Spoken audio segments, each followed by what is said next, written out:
Sa pagharap nila sa pagdinig sa kamera, emosyonal na nagkwento ang ilang namatayan ng kaanak sa drug war ng Administrasyong Duterte. Wawa ng mga anak ko yun, ulol. Mabait yung anak ko. Sinisigaw po siya, aray, aray. Nangihingi siya ng tulong. Wala po kaming magawang mga anak niya. Pagkakaalam ko po, nagkamali sila ng bahay na pinasok kasi may pangalan silang hinahanap. Iimbitahan na ng komite sina dating Pangulong Rodrigo Duterte at dating PNP Chief at ngayon Senador Bato de la Rosa. Pati si dating Senadora Laila de Lima na nagsimulang mag-imbestiga ng extrajudicial killings noon pang chairperson siya ng Commission on Human Rights. Kinukuha pa namin ang panig ng dating Pangulo at ni de la Rosa pero wala pa silang tugon.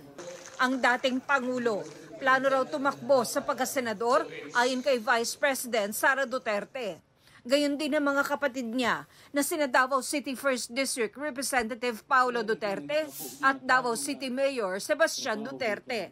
Sabi ni VP Sara, ito ang napag-usapan nila ng kanyang ina. Lahat sila raring na tumakbo si PRD, Senator, yung kuya ko, si Paulo Duterte, yung congressman ngayon, Senator, si Sebastian Duterte.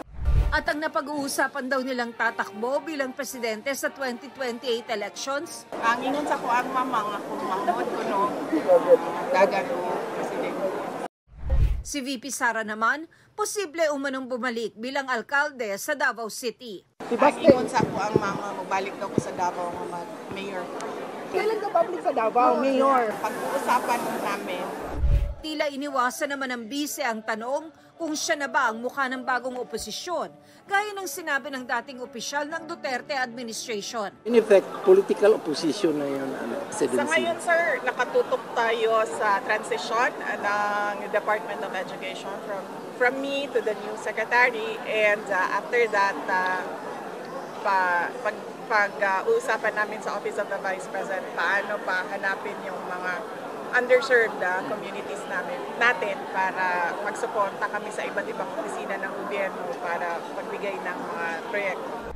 Tinanong din ng bise tungkol sa sugat sa kanang bahagi ng kanyang leeg nakita sa ilan niyang public appearance. Sara! Unsa lang sa imong lihog? Sinumbukan nila akong igurgur pero hindi sila nagtagumpay. Ang gorgor ay salitang Bisaya, nakatumbas ng laslas sa Tagalog o slash sa Ingles. Pero hindi binanggit ng bise kung sino ang sumubok manggorgor o lumaslas sa kanya.